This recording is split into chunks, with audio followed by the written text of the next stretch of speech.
I'm Philip Sabin, and this video illustrates the gameplay of my Fighter Duel Deluxe total conversion, using the data cards and single plane counters from Lee Brimacombe Wood's excellent Wing Leader series of grand tactical side-scrolling World War II air combat board games from GMT. Fighter Duel is a separate freestanding game, which returns to the top-down perspective and individual aircraft scale traditional in air combat board games. It allows you to refight fully three-dimensional engagements between 2 to 4 fighters per side, and to put whichever pilots you like under AI control using my unique solitaire rules as you explore the formation tactics on which the game is focused. Fighter Duel Deluxe is only one of the total conversions I've designed and progressively refined over the past few years, based on principles explained in my book, Simulating War. There is also my more grand tactical Wing Leader spin-off, Dogfight Deluxe, and Canvas Aces Deluxe, which uses the beautiful counters from Carlo Amadeo's Winged Victory game of World War I air combat, and is now available as an add-on to the second edition of that game.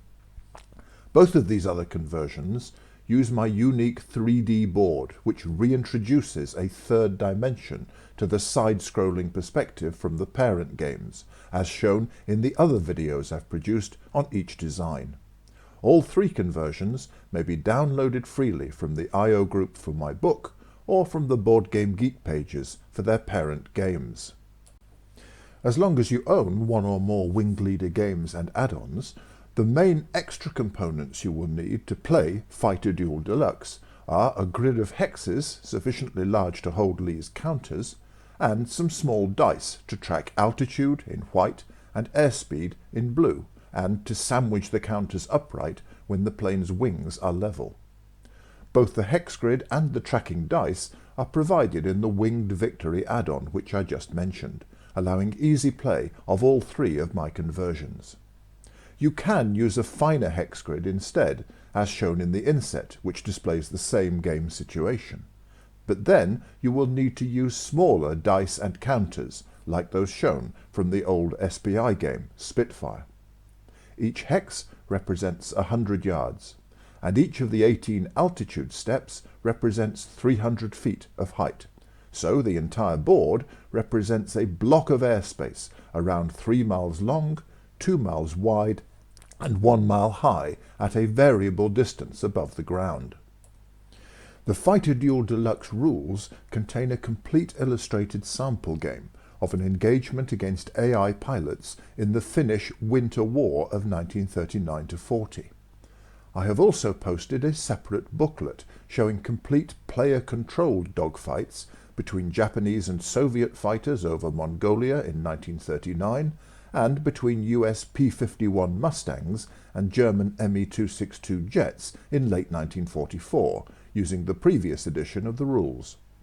For this video, I've created a small experimental scenario from the Pacific Air War in 1942, in which a pair of Japanese Zeros, run by the AI, bounce a pair of US Navy Wildcats from above and behind.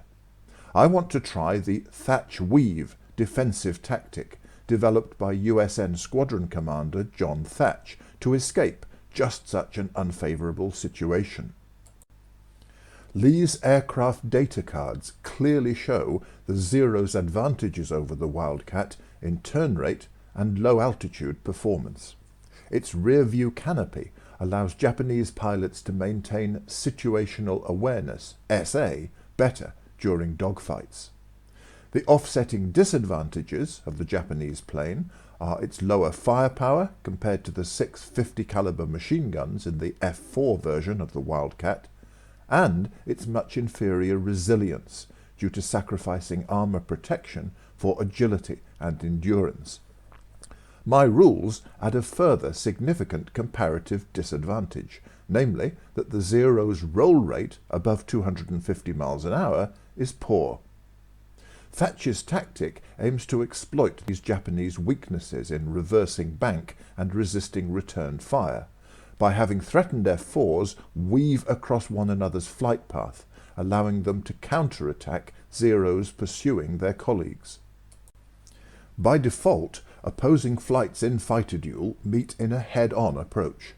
But, as in my ME-262 experimental game, I choose instead to start the Axis fighters gradually catching up with my Wildcats from behind at an airspeed of 5, around 340 miles per hour, gained by swooping down from an even higher altitude. For clarity, I add numbers showing each fighter's altitude steps and airspeed, as recorded on its tracking dice.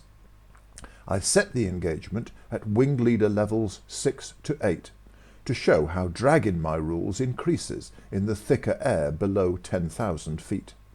Steps 1 to 6 are hence at level 6, steps 7 to 12 at level 7, and steps 13 to 18 at level 8. The sun is randomly shining down from my left rear, which may explain how the Japanese got this close before being spotted. I provide the track sheet and simple markers shown to record pilot skill, ammo expenditure, damage, and the detailed energy levels of each fighter within its overall airspeed of 2 to 7. A key element of all my conversions is realistic modelling of aircraft energy and the roller coaster dynamics of exchanging speed for height and vice versa. Each box on the main track represents kinetic energy equivalent to just 100 feet of height, and by rotating markers to show the gain or loss of 0.5 speed points, I can track planes' energy in even higher resolution. I opt to make my own leader veteran, and all 3 other pilots experienced. This would normally give the Japanese fighters an unduly large handicap bonus of 2, because of the greater value of player-controlled planes. But, due to my inferior tactical position, I reduce the handicap to the ideal level of 1 for a 2v2 encounter with AI pilots, meaning that I must inflict 1 more hit than I suffer merely to even the odds. I will need luck as well as skill to prevail in this bespoke scenario. Fighter Duel is played in many short turns, representing just 3 seconds each. This has the advantage that heading changes may be limited to a single 60-degree rotation at the end of a fighter's move, with differences in aircraft turn rate reflected by varying the chance of successfully completing the heading change concerned. Having fighters face hex corners gives them the flexibility to weave to reach any point ahead without artificial tramways in the sky, and allows heading changes to be made more difficult or prohibited altogether unless aircraft weave to that side.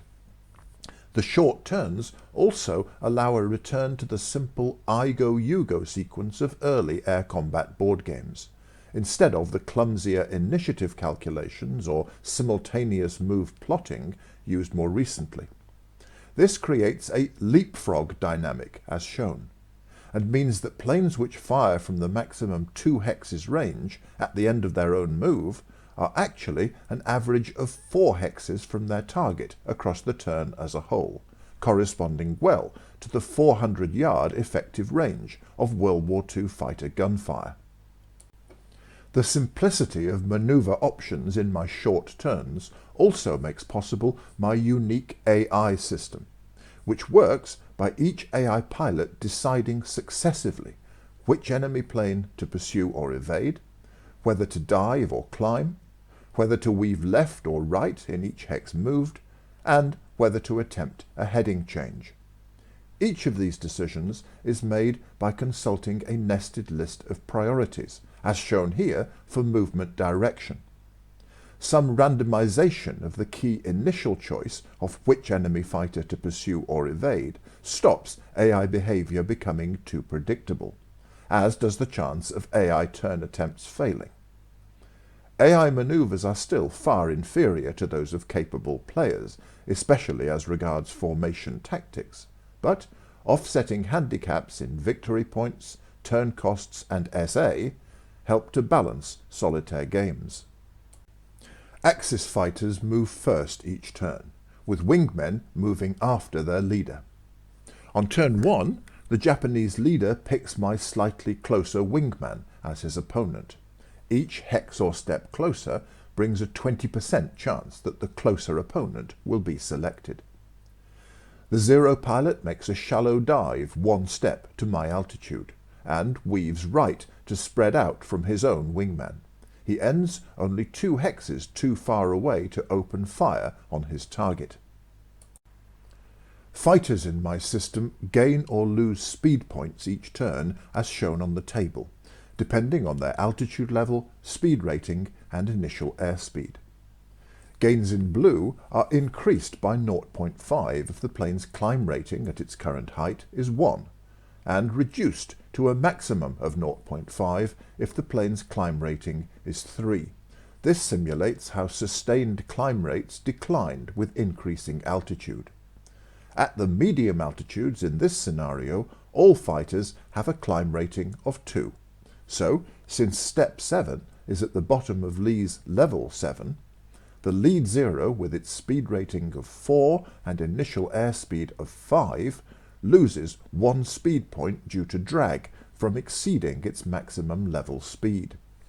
However, its 1-step dive adds 3 speed points for a net gain of 2, giving the Zero enough energy to catch up with my fighters in the turns to come, before drag slows it to the same airspeed of 4. The Japanese wingman also happens to pick my closer wingman as his opponent, so he makes a similar 1-step dive and moves left to separate from his leader and then right to approach his target. Like his leader, he gains 2 net speed points. Pilots in my system must check their SA each turn, with player-controlled pilots being especially vulnerable to losing SA as a simple way of evening the odds with AI adversaries. Even my veteran leader has a 10% chance of losing SA, since both Zeros are outside his arc of vision, but he escapes this risk for now. I opt to have my leader pull up into a steep 45-degree climb, and bank right to try to turn towards and protect his wingman. Climbing steeply reduces the distance moved by 2 hexes, and is the only maneuver which permits planes to turn after weaving an equal number of hexes left and right. The black figures on the table show the D10 rolls needed to turn successfully. At airspeeds 2 or 3, the fighter's agility, as measured by the difference between Lee's turn and speed ratings, is key. However, above 250 miles an hour, G-forces become the primary limit on turn rate. The best corner speed is hence 3 for agile fighters like the Zero and Wildcat, and 4 for less agile ones. Planes not already banked in the direction of the turn suffer the penalty shown at the bottom of the table, depending on their roll rate. There is also a -1 penalty for fighters which do not weave entirely to that side, and this offsets my leader's +1 bonus for being a veteran pilot. At airspeed 4, there is hence a 30% chance that he will fail to turn successfully. But on a roll of 0, which is counted as 10, he easily overcomes this hurdle and pivots 60 degrees right. The coloured figures on the table show the extra drag losses suffered in successful turns. With his F4 having a turn speed differential of +1, my leader loses 3.5 speed points for the turn, on top of the 6 speed points lost by climbing 2 steps. This almost cuts his airspeed to a paltry 2. But luckily he's still just above 10,000 feet, so he gains back 0.5 speed points and narrowly clings on to airspeed 3 after a net 9 speed point loss. My experienced wingman has a 20% chance of losing SA, even though he escapes the further SA penalty which player-controlled wingmen suffer if their leader is outside their forward hemisphere. He retains SA this turn, and I choose to weave him right while maintaining altitude, to stay as far as possible from his pursuers while giving my leader room to protect him. His speed marker on the track is rotated to record the gain of 0.5 speed points. AI pilots choose which opponent to focus on each turn according to the priorities shown. These emphasize threats, then target opportunities, then closer enemies, and finally planes with a similar heading. A key tactic in combating AI pilots is exploiting these priorities to distract AI adversaries with one fighter so that another may escape or engage them. On turn 2, the Zero leader continues to prioritize my wingman because his similar heading offers a tempting no-deflection tail shot if the range can be closed a little further. The Zero weaves right and then left, loses another speed point due to high-speed drag, and ends just out of range. The Japanese wingman also prioritizes my vulnerable wingman, and weaves right to close as fast as possible, losing a speed point himself. The AI system has led the Zeros into a perfect position to catch and bracket my wingman, unless my higher leader can distract them. My leader may not dive steeply after a steep climb, but a shallow dive suffices to drop him back to step 7. I weave him right to force the enemy wingman to overshoot, and level his wings, ready to reverse his bank as per the thatch weave tactic. He gains 5.5 net speed points after the pitch change penalty, which was not applied last turn due to the offsetting benefits of turning in the vertical rather than horizontal plane. With all the other fighters in his blind arc, my wingman now has a 30% chance of losing SA, and this is just what happens. He makes an automatic move straight ahead at the same altitude, and gains a further 0.5 speed points while he tries to regain his bearings. On turn 3, the Japanese leader could close for a long-range, no-deflection tail shot on my hapless wingman, but, as I hoped, he switches focus instead to the threat from my leader, and climbs one step to slow down, weaving left and trying to bank and turn towards the threat, as per standard tactical doctrine. The Zero's fabled agility is offset in this case by G-forces and poor roll rate at its high speed, and it falls foul of the 60% chance of failing to turn at once. It still loses 4 speed points, dropping its airspeed to 4. The Japanese wingman also switches focus to my much closer leader, and also climbs to slow down. As I planned, this is not enough to stop the Zero overshooting my Wildcat without managing to engage. The AI pilot banks right, and his turn attempt almost succeeds with a roll of 7. But he's foiled by the extra penalty for having weaved left in his final hex. I pull my leader into his own shallow one-step climb, and bank left to turn the tables on the faster Zeros. My veteran pilot easily avoids the 20% chance of failing to turn, and his reduced airspeed cuts the turn drag, so that he loses only 5 net speed points, thereby retaining an airspeed of 3. My wingman recovers his SA and makes a climbing left weave, again relying on his leader to deter the Zeros from pursuing and engaging him. His net 2.5 speed point loss drops him to airspeed 3. On turn 4, the Japanese leader maintains his focus on the threat from my leader.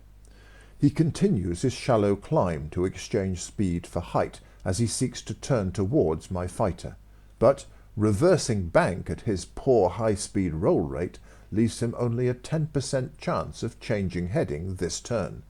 He predictably fails, and loses just 2.5 net speed points now that he's down to airspeed 4. The Japanese wingman also continues to prioritize my much closer leader, and makes his own climbing turn towards him. But since he is already established in a right bank, his chance of turning successfully rises to 90%. His turn succeeds at a net cost of 5 speed points after applying the 0.5 speed point rebate for AI turns. My leader is spoilt for choice as to which Zero to engage, as their higher airspeed carries them past. I opt to attack the Japanese leader, since this may permit a follow-on engagement next turn as well. I level my wings and climb my Wildcat behind my target at the same height, with the net 2.5 speed point loss cutting my airspeed to 2. Although the Japanese wingman appears to be in a position to engage me from the flank, this is actually an artifact of the leapfrog sequence, and only fighters attacked head-on are allowed to fire back after another plane's activation, at the expense of not firing when next activated themselves. Combat in Fighter Duel Deluxe uses a simple D10 roll, with scores of 8 or more allowing a second roll to determine hits. The initial roll is modified as shown on the table. In this case, I get +1 for my veteran pilot, +1 for the target being in the same heading, but -1 for the enemy having a higher airspeed or turn rating. On a dismal roll of 1, my first burst goes far astray, and I lose my best chance to win the game early by turning the tables on the ambushing Zeros through the thatch weave. My wingman again retains SA, and I attempt a climbing right turn to rejoin my leader.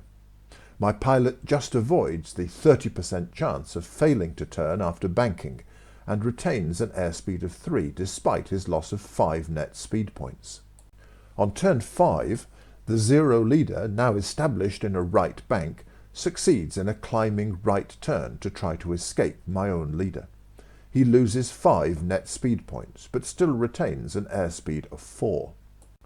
The Japanese wingman makes a horizontal turn and reaches greater safety from my leader, losing just 2 more speed points.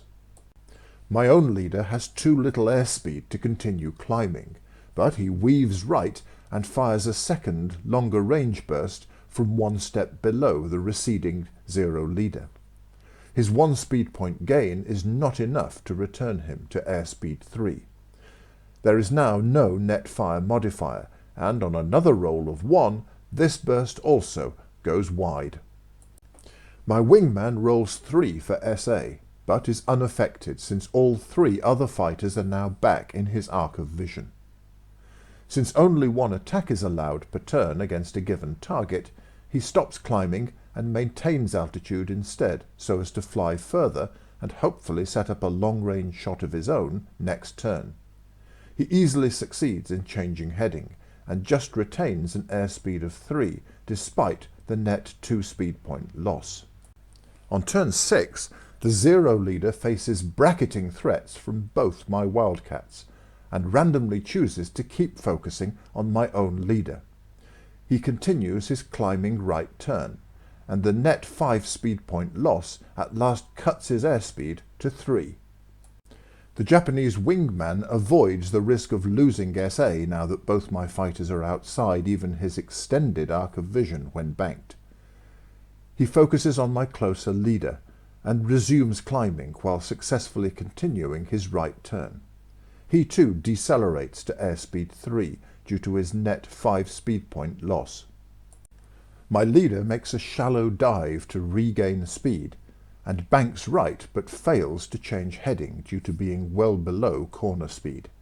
His 4 speed point gain returns him to airspeed 3. My wingman retains SA, levels his wings, and climbs for his own long-range tail shot from below on the receding Zero leader, with the 2.5 speed point loss cutting his airspeed to 2. This time the net fire modifier is -1, and on a roll of 4 my marksmanship remains poor as my F4s expend the third of their 14 bursts. Although the thatch weave worked perfectly in turning the tables on my attackers, I have failed to score an early hit on the Zeros, and I must now begin the challenging task of defeating them in a more protracted engagement, despite their higher energy and better SA and low-speed agility. On turn 7, the Japanese leader retains SA due to my wingman's fire, and flies 3 hexes to outdistance him. Now that he's already banked and is down to his ideal corner speed, his turn succeeds automatically at a net cost of just 1 speed point thanks to the AI discount. The Zero Wingman also retains SA and makes his own automatically successful turn for 1 net speed point. If I try to circle right after the zeros, they will easily evade me, and the energy differential will widen further due to my higher drag losses when turning tightly.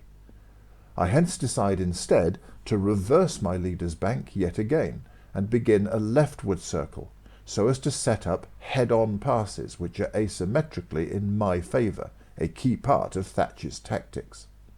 I climb to slow down and opt to turn gently to reduce drag.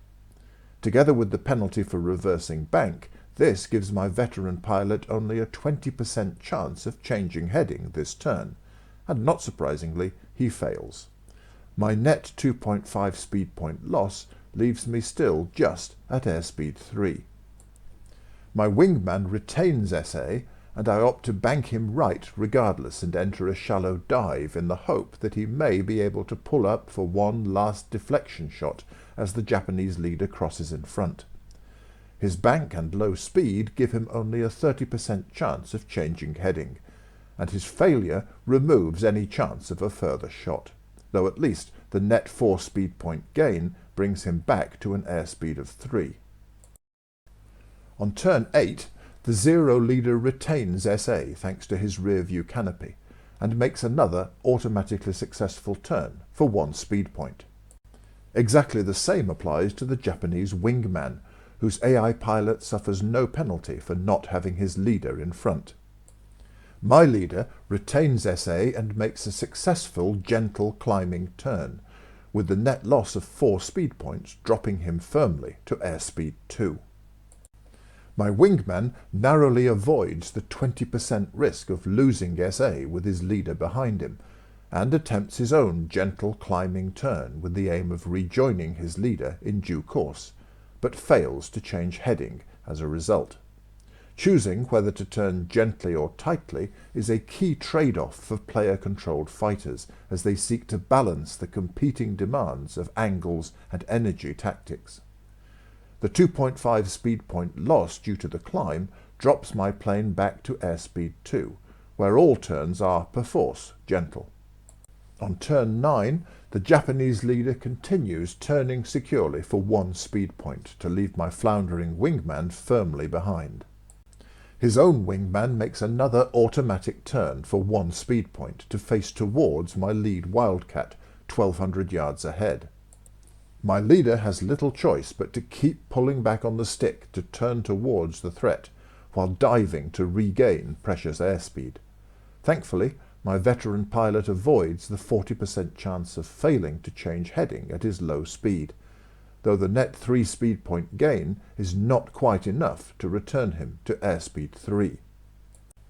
The chance of my wingman losing SA has risen to the maximum 30%, now that all the other fighters are behind him again, and this indeed occurs, with his 1 speed point gain bringing him back to airspeed 3 as he flies off in the wrong direction.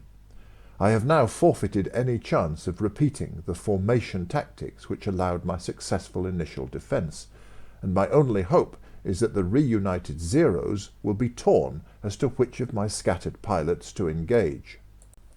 On turn 10, the Japanese leader continues to focus for now on my closer wingman, though his automatic 1 speed point turn serves just as well to face towards my circling leader. The key question is which opponent the Zero wingman will prioritise. Although the difference in distance to my fighters is less, he too opts to stay focused on my wingman and continue turning towards him for 1 speed point. My leader dives another step and tries to turn again towards the threat, but this time his low speed betrays him. At least his 4 speed point gain takes him clearly back to airspeed 3. My wingman regains SA and banks to attempt a diving right turn to escape both the Zero behind and the board edge ahead. Like his leader, he fails to change heading, and the 3.5 speed point gain is scant compensation as my F4s become ever more separated. On turn 11, the Japanese leader switches focus to my now closer leader and makes a 2-step shallow dive to close within 2 hexes range. He reverses his bank and tries to turn for a long-range deflection shot from above, with a 50% chance of successfully changing heading now that his airspeed is down to 3. To my great relief, he just fails on a roll of 5. He gains 5.5 speed points after the pitch change penalty, just returning him to airspeed 4. Although he could still make a front quarter attack, the net modifier would be -4 rather than -2 had he turned towards me after his left roll, and the Japanese pilot is experienced enough not to waste ammo at such impossible odds. The Zero wingman is also now closer to my leader than my wingman, but the difference is not great enough to stop him continuing to focus on my wingman with his closer heading.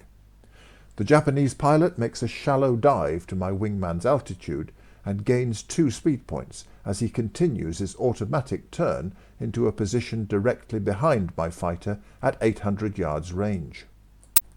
With his plans for a head-on pass in tatters, my veteran leader retains SA, dives 2 steps, and makes a successful gentle turn to escape the threatening Zero and begin flying as quickly as possible to aid his beleaguered wingman, now a mile away. He gains 5 speed points, but remains at airspeed 3 for now as he drops into the thicker air at level and coincidentally step 6.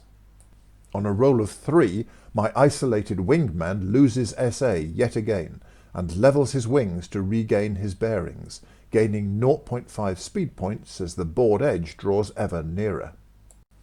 On turn 12, the Zero leader belatedly succeeds in a climbing left turn, which costs 5 net speed points and drops him back to airspeed 3.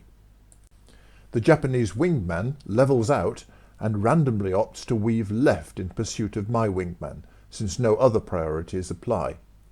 He gains 0.5 speed points, and since his airspeed after his full circle is the same as that of my Wildcat, he will not close the range until I succeed in turning.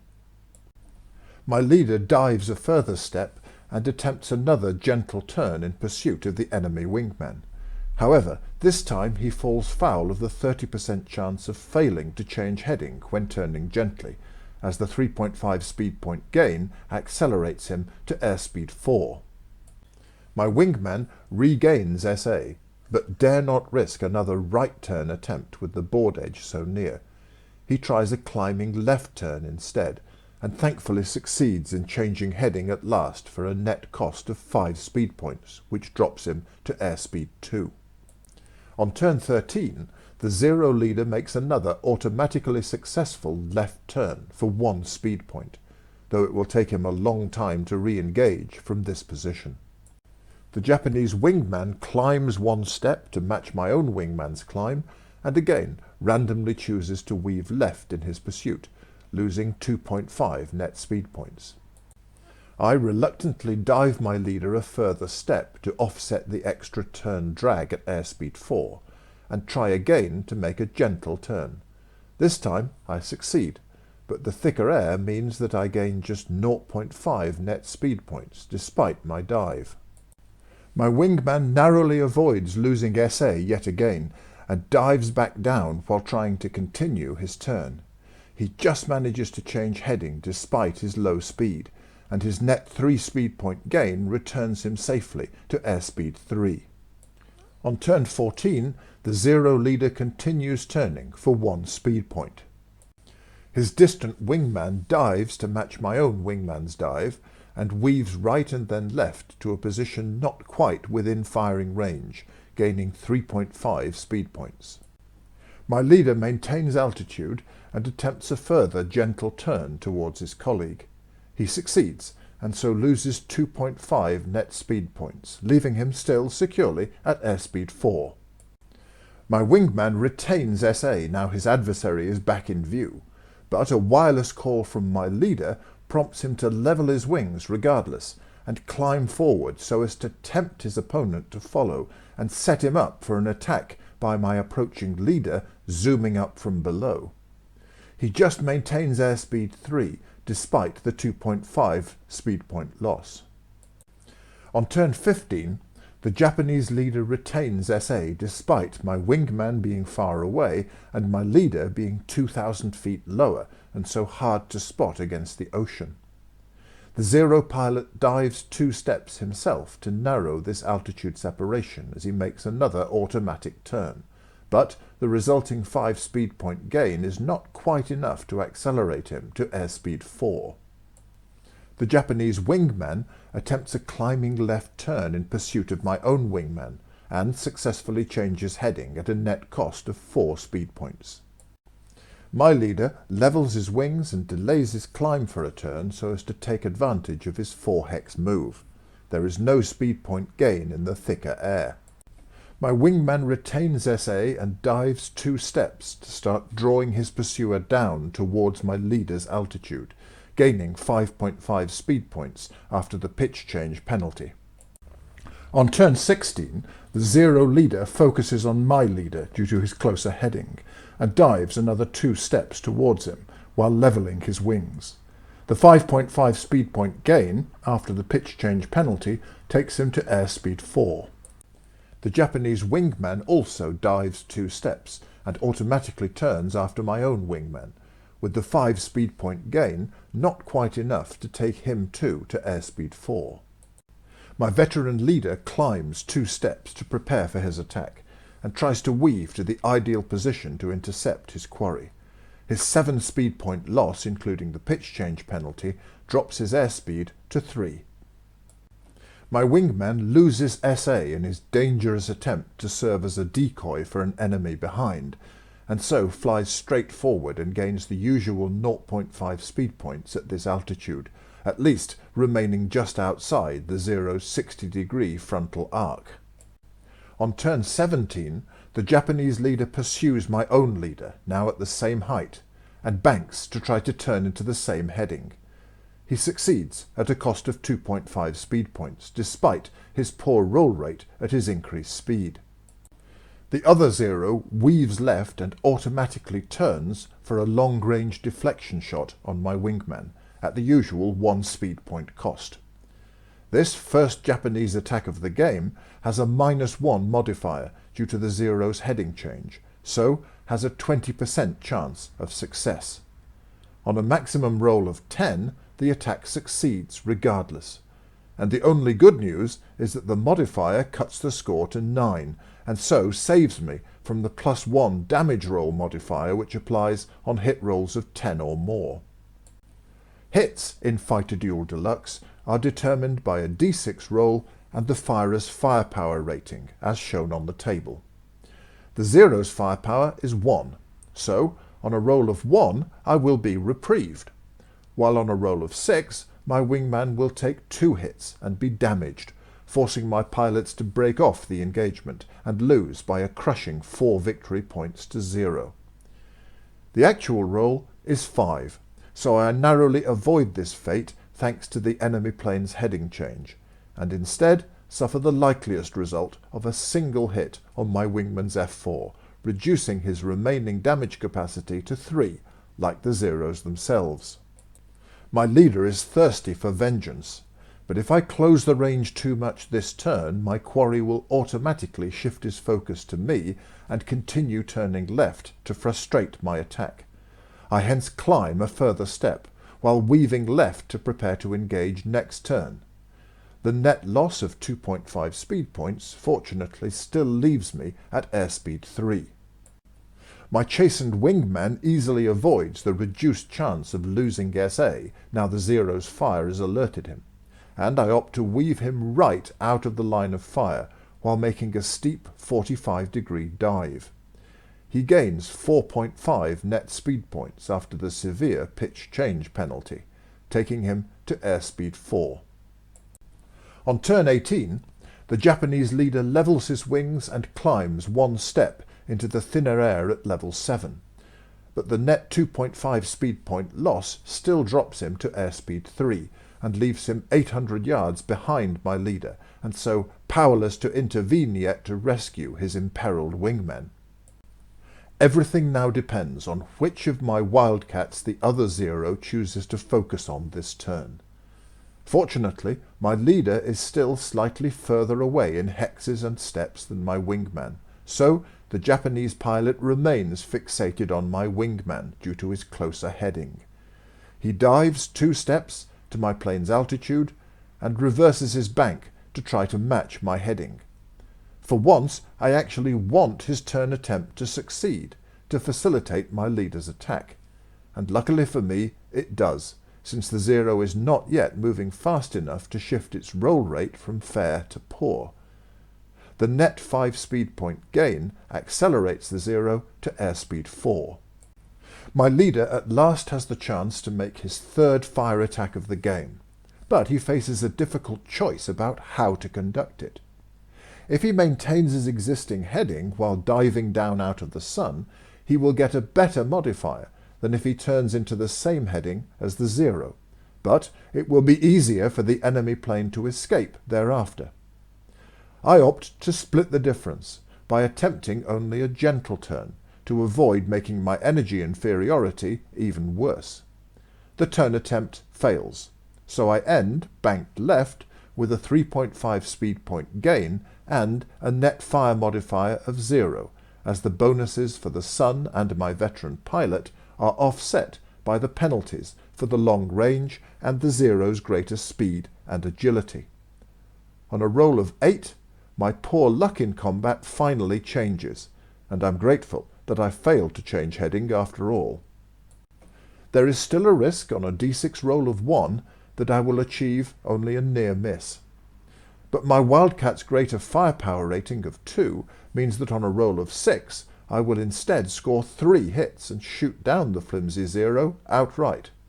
The actual roll is a 3, so I score the same single hit as my wingman suffered last turn.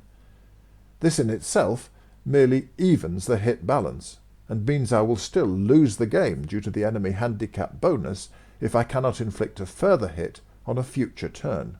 However, a key weakness of poorly armoured planes like the Zero is that even a single hit leaves them damaged if a second d6 roll exceeds their protection rating, the even number if there are 2. The crucial second d6 roll is a 4. So since the Zero's protection rating is 3 and not the intermediate 3-4, it becomes damaged, and the Japanese flight loses combat effectiveness as a result. Since there's no chance of either side launching a further attack before the game ends after the next Japanese player turn, I end play at this point. The Japanese score 1 victory point for their handicap bonus, and 1 for inflicting a hit on my experienced wingman. But I score 2 points for damaging the experienced Japanese wingman, and 1 point for his leader losing combat effectiveness as a consequence. I therefore gain a narrow victory over my AI opponents by 3 points to 2, with 4 bursts fired to their 1, and after playing almost half of the 40 turns available. The game offered fascinating insights into the offsetting strengths and weaknesses of these classic fighter types, and showed how decisive properly executed formation tactics like the Thatch Weave can be in turning the tables on AI or human opponents. Although luck, as embodied in the system's many die rolls, clearly also plays a major role, this simplifies play, adds drama, and simulates the frenetic unpredictability of the real high-G contests, as pilots threw their fighters around the sky, spraying vicious streams of gunfire and searching desperately to locate potential threats or targets. The single plane counters from all of Lee's Wing Leader games and add-ons build up into a very impressive array as shown, and allow flights of 2 to 4 of almost all of his fighter types to be used in Fighter Duel Deluxe. But you may create many different matchups using the counters and data cards from only a single game.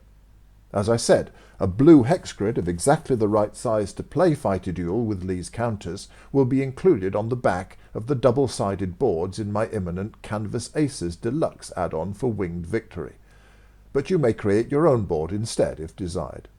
For battles over land, I've made an expanded copy of Charles Kibler's stunning map from the old Avalon Hill game, Flight Leader, and this works especially well for my special diver patrol scenario, focused on the interception of V-1 flying bombs over Kent in 1944.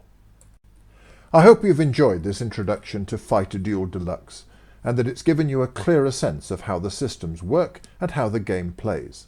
As I said, this and several of the other games and conversions I've designed recently are shared for free on my Simulating War IO group and on the Board Game Geek pages for their parent games. The video description has a link to my new website, which has further details, pictures and download links for my many designs. Of particular relevance here are the two other air combat conversions covered in my recent gameplay videos, since Wing Leader owners may play all three using the boards, cloud panels and tracking dice provided in my add-on for the second edition of Winged Victory. Canvas Aces Deluxe now includes not only a revised and improved Grand Tactical version, covering air-to-ground as well as air-to-air combat, but also a new tactical variant, modelling dogfights between flights of individual fighters. My video shows a complete game using my new solitaire rules to model the classic World War I scenario of a duel between a lone fighter and a manoeuvring recon plane. All of these variants are covered by my random scenario generation system, and all of them may be played on exactly the same simple gridded board used also for Dogfight Deluxe. Dogfight fits in between Fighter Duel and Wing Leader itself, by offering a more focused grand tactical model of the fighting between interceptors and escorts in the immediate vicinity of the bomber formation. As in Canvas Aces, I reintroduce the third dimension to the novel side-scrolling perspective, and so allow flights of fighters to chase one another's tails explicitly rather than just abstractly, especially with the new tight turn system, which lets more agile fighters escape or evade clumsier adversaries.